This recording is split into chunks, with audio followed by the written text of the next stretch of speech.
Comic books are stupid as all hell. Okay, let me rephrase that. Superhero comic books are stupid as all hell.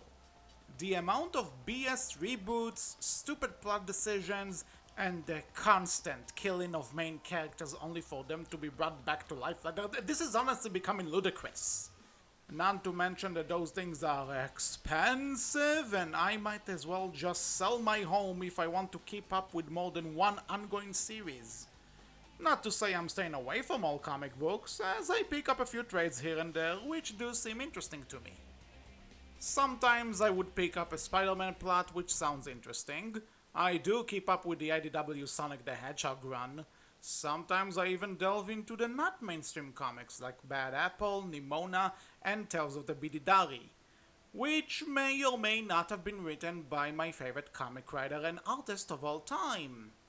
Completely unrelated to the fact that she's actually my girlfriend, but regardless, another type of comic that I somewhat like to keep up with here and there is side stories in franchises outside of comics. Sometimes a franchise takes a turn into the printed media, and I enjoy seeing what those stories can bring to the table.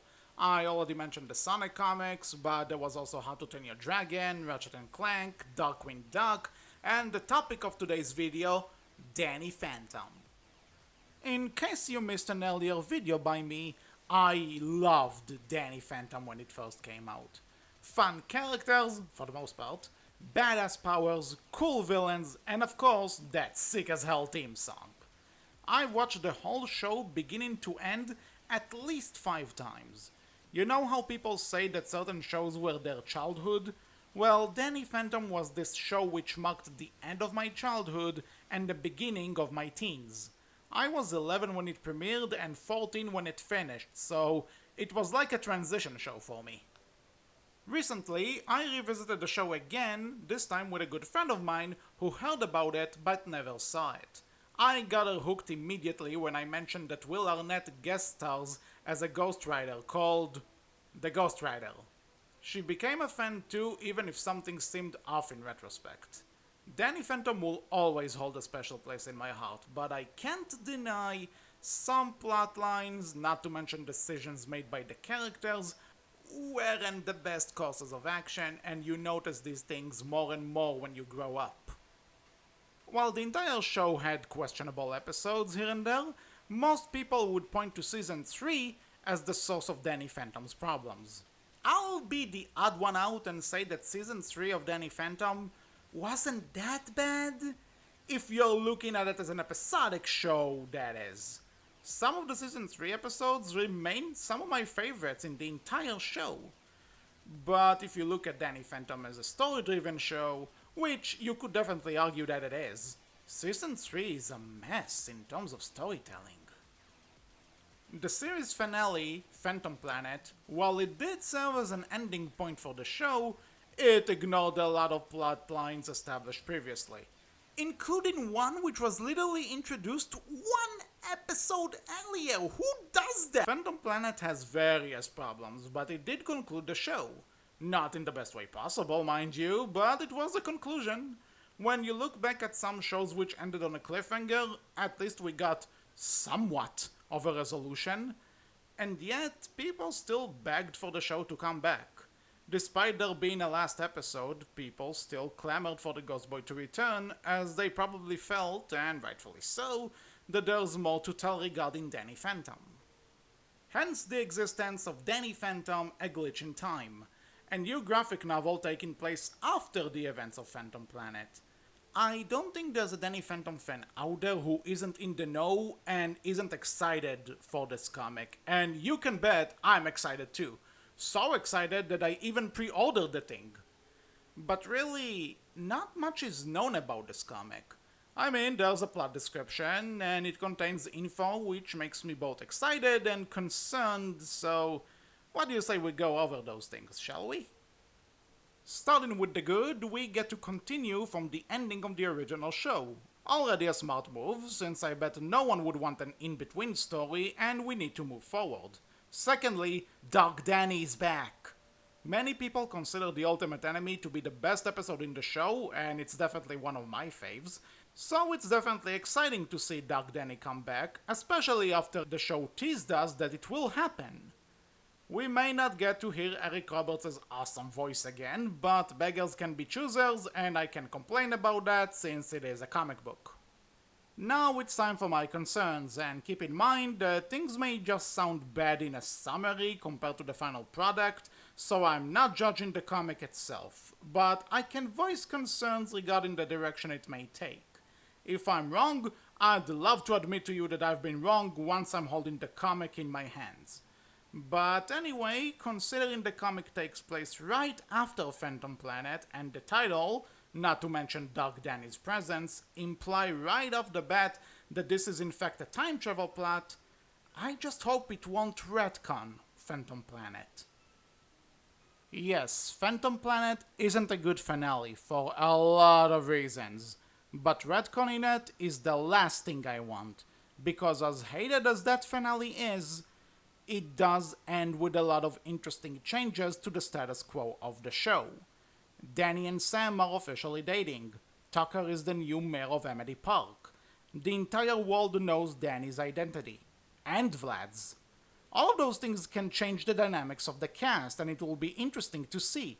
I know some of those decisions are controversial to fans, but I think you can win some people over by actually dedicating time to those changes and making those who oppose them see the interesting possibilities. I'm not the biggest defender for some of them myself, but you know what? I'd prefer to see an actual attempt at making it work rather than retconning it as if it didn't happen at all. That's not fixing anything. Okay, maybe it's just a meeting, but I see retcons as a lazy way to fix poorly written stuff. Sometimes I don't mind if it's a small side detail which doesn't really matter. But a whole finale with some crucial character development? I'm sorry, I don't want Phantom Planet to be retcon just because people didn't like it. I want a sequel which can fix the damages and carry on the story.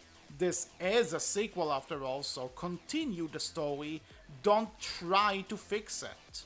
If you want to retcon anything, then might as well just reboot the entire Danny Phantom plotline instead of hiding it as a sequel. Vlad's presence also makes me question what we're doing here exactly. While it's very possible he survived the disaster crashing into him, I must stress again that he revealed himself to the world. Everyone knows he's half ghost and wait a minute, didn't he become ruler of the world now? Is that still a thing? Maybe let's add it to the list of interesting status quo ideas we probably shouldn't retcon or something. Anyway, according to the summary, Vlad shows up at Danny's door after the time shenanigans start happening, meaning Vlad might be the first to experience Dark Danny's return. And how in the hell does Vlad know about Dark Danny exactly?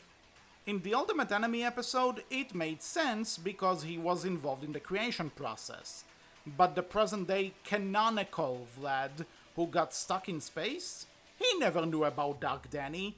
Hell, he couldn't have known about Dark Danny, because Dark Danny was born from Danny Phantom and Vlad Plasmias merging with each other. So how in the hell does he even know about this? I guess he found a ghost portal in space and arrived at Clockwork's lair? Or does Dark Danny just randomly find him?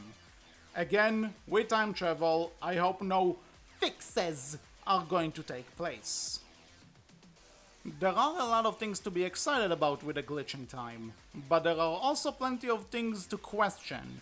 My main concern, as stated, is if they try to retcon the finale instead of building on top of it. But there's also a chance I'm reading way too much into a summary, which probably wants to keep the readers in the dark. Regardless though, I'm looking forward to reading this comic. Like I mentioned earlier, I pre-ordered the thing, so no matter what I say now, they got my money. I just hope it won't make a bigger mess of things, and make us wish we could go back in time and make sure it didn't happen in the first place. My main wish is that if this comic does end up working out and it sells well, that we could get more Danny Phantom comics. There are plots you could revisit from the show. What does Valerie think of Danny's secret identity now? What kind of adventures could Danielle go on now that she's fixed? Are Danny and Sam doing well as a couple? What about Tucker and Jazz? They were setting that up. Is Danny's family going to take a bigger part in his adventures now that the secret is out? Would anyone actually beware of the Bunk's ghost? There are so many things and possibilities to cover which won't just fit into one comic. So if this does well, maybe we could get more which would delve into these ideas. I'd be up for that. Hey, who knows? The fact we're getting one comic is amazing enough, and if that comic does well, maybe we'd get to see more printed Danny Phantom adventures. And if those do well, maybe there's a chance at a revival show. Danny Phantom fans, whether you agree with my thoughts or not, I think we can all agree that we want to see Danny Phantom back and be successful. And this comic right here might be our chance. July ain't that far away at the time of this video, and I hope that whenever we talk about a glitch in time again, we'll have good things to say about it and share with each other. Our Ghost Boy has a chance at coming back, so let's not go ghost on him once his comic makes it to the shelves.